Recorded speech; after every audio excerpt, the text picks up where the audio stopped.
Right now in News 12 New Jersey, a calm start to your Wednesday, but some big changes are on the way. Rain and lots of it. We're timing it all out for you in your News 12 forecast. Plus, today marks 1 month since 5-year-old Dulce Alaves was last seen at a Cumberland County park. Now police are releasing this sketch of a man they want to talk to about her disappearance. And a once controversial and popular holiday light show in Middlesex County now has a new home. The details straight ahead.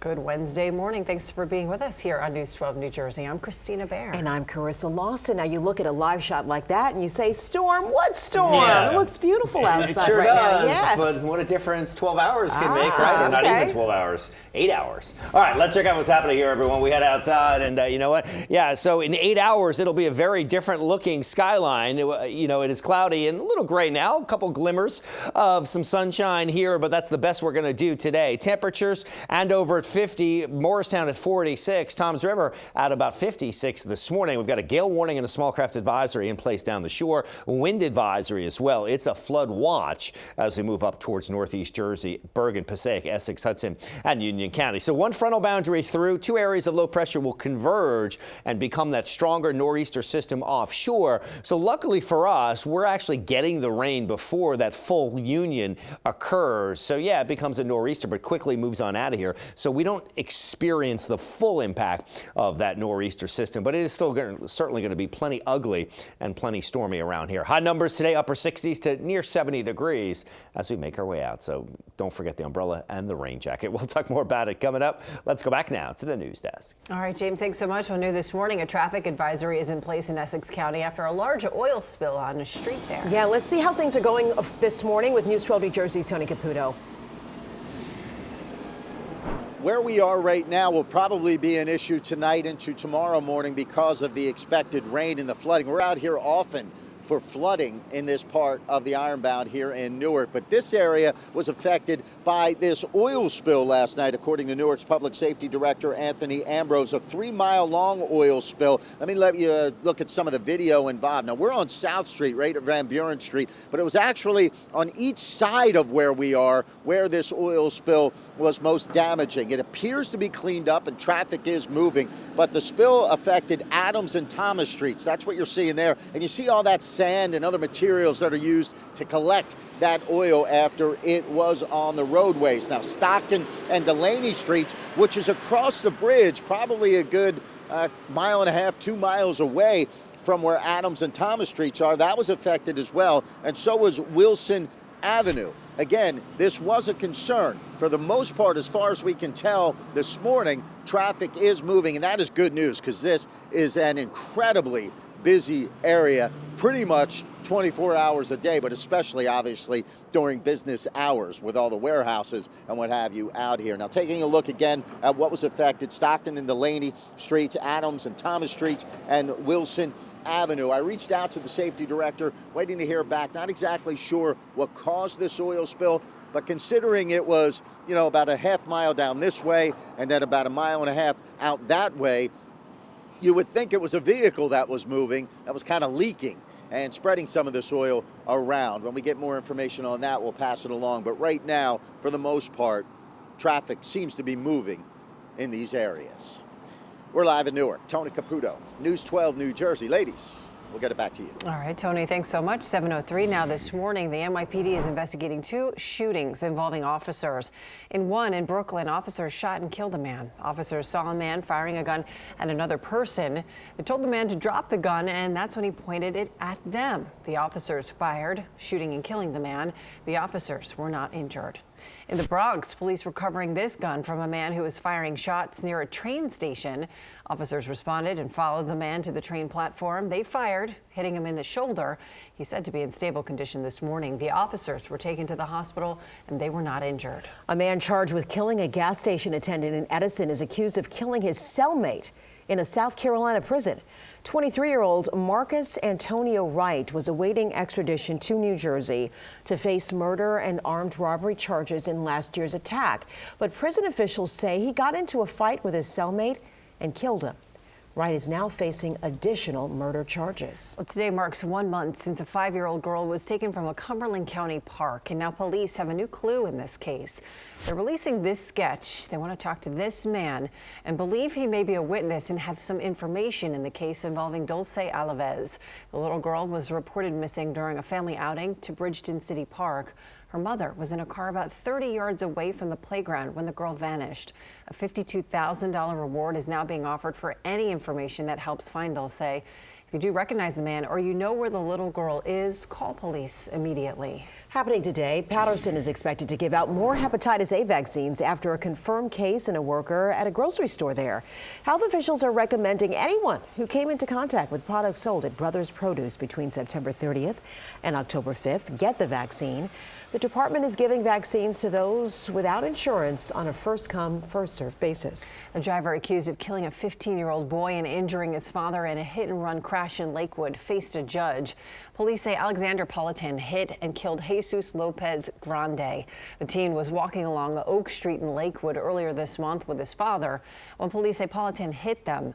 The teenager was walking home from work at the Dunkin' Donuts on Route 9, and his father was walking to meet him. He was gonna get a taxi, but he called his dad, and his dad was like halfway here, and apparently he didn't want to leave his dad, so he just walked over there with his dad. Lopez Grande attended Lakewood High School, where he played tennis and he ran track. His funeral was on Monday. Politan will be back in court later in the week for a detention hearing. New this morning, a Ventnor woman has pleaded guilty to beating her mother and grandmother to death. Heather Barbera was arrested last year for the murders. She was living with them at the time. She faces more than 4 decades in prison when she gets sentenced in January. After Patterson's first shooting-free weekend in months, 3 teens are now recovering after being shot on Monday. Police say it happened in an area known for drugs and crime. Patterson has made more than 30 arrests in connection to recent shootings in the last few days. No one has been charged in this latest incident. Patterson police believe all the teens will make full recoveries. New this morning, a woman who was shot at a Long Valley equestrian facility says her recovery has been overtaken by online comments blaming her for the attack. Lauren Kanarek told the New York Times the first thing she saw after her first week of recovery from the August shooting were online comments wishing her dead. Former Olympic athlete Michael Barrasone is accused of shooting her. He says it was self-defense. 2 New Jersey men are going to prison for bribing mail carriers to steal credit cards. The 22-year-old and 24-year-olds, one from Union, one from Harrison, were convicted of recruiting at least 6 USPS mail carriers and employees to steal the credit cards, typically for $100 cash bribes. Several postal employees who accepted the bribes have already pleaded guilty. The men will each spend around 5 years in prison. New this morning, Marty Small is beginning his first full day as Atlantic City's mayor. Council members named the former council president as the city's new mayor at a special meeting. This is him here. He's been serving as acting mayor since former Mayor Frank Gilliam Jr., seen here, resigned earlier this month. Gilliam pleaded guilty in federal court to stealing $87,000 from a youth basketball club that he founded. Small will serve as mayor until next year's general election. Also new this morning, the Cherry Hill School Board has approved a new policy for handling unpaid cafeteria charges. The revised policy allows students who have outstanding lunch debt to choose a hot lunch from the meal of the day menu, but no extra items. That replaces an earlier policy that forced students to only receive a tuna sandwich if they had a lunch debt. Now, the latest ruling prohibits students with $75 of overdue meal fees from taking part in activities like prom, extracurricular activities, or buying a yearbook. The Hillsborough School Board will hold a referendum in December to fund improvements at all of the township's schools. The state has agreed to contribute about $14 million to the $35 million project. The school board will hold a formal presentation on the referendum next month. The board is pushing public awareness of the improvements with a website dedicated to this project. Another New Jersey hospital is merging with Hackensack Meridian. Englewood Health and Hackensack Meridian expected to finalize the merger within a year. Leaders of both organizations say the deal will improve care in key areas. Englewood Health are no strangers. We've been working together very closely in an affiliation for the last several years, and a lot has been accomplished. We've been sharing best practices. We've been trying wherever possible to enhance our clinical services. We've worked together closely in academics, particularly in graduate medical education. Englewood Health has provided care in the Bergen County community for 130 years. Well, happening today, Governor Murphy is scheduled to speak at a ceremony highlighting New Jersey Transit engineers who just finished training. New Jersey Transit is working on training and hiring more locomotive engineers and has increased the number of training classes. The ceremony is set to start at 10 o'clock this morning in Kearney. Well, a controversial Christmas light show moving to East Brunswick. Yeah, town leaders approved the popular Old Bridge Holiday Light Display to hold its Winter Wonder Light Spectacular at the Middlesex County Fairgrounds. The show has spent the last 15 years at a home in Old Bridge. In previous years, some neighbors have complained to Old Bridge officials about the display attracting so many viewers. Now it'll be more like a public event, you know, and they'll so have more that's good. space so they can enjoy it. And no complaints from the neighbors. Exactly.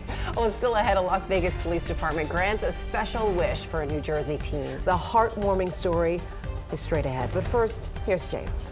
All right, we are talking about a nice start here this morning. However, things are going to go downhill pretty quickly here today. It looks like a beautiful sunrise starting to take shape, but don't get too used to it. All right, temperatures this morning in the upper 40s to about 50, Andover at 50, Belmar at 50, 56 in Toms River. School bus forecast, Garden State shaping up okay. There are no issues or problems here. 40 to 52. It is chilly again. Heavy rain moving in later on. All right, flood watch in effect for North Jersey. A wind advisory down the shore. We'll talk more about this impending storm system, but first, Don's talking traffic. Thank you, my friend. 7:10 is our time. Some trouble here in Bordentown. This is northbound 295 coming up to 130. You see the left lane is shut down with a crash still being cleared. That's going to run you a good 10 or 15 minutes now here this morning as we get deeper into the morning rush hour. And then 18 has a parking lot here at Edgeboro Road all the way up into 27. The late running construction north of 27 just cleared about 10 minutes ago. Let's go to the traffic maps and we start things off this morning out in Morris County. Interstate 80 heavy 28 through 35, 78 pretty busy from 24 through 26. Then 206 heading south in the Flanders area, solid ride. 287 and 24 is fine. Let's go to the George Washington Bridge. On average, about 35 to 40 for the upper, 30 for the lower. Lincoln and Holland all averaging 25 to 30 after a short break.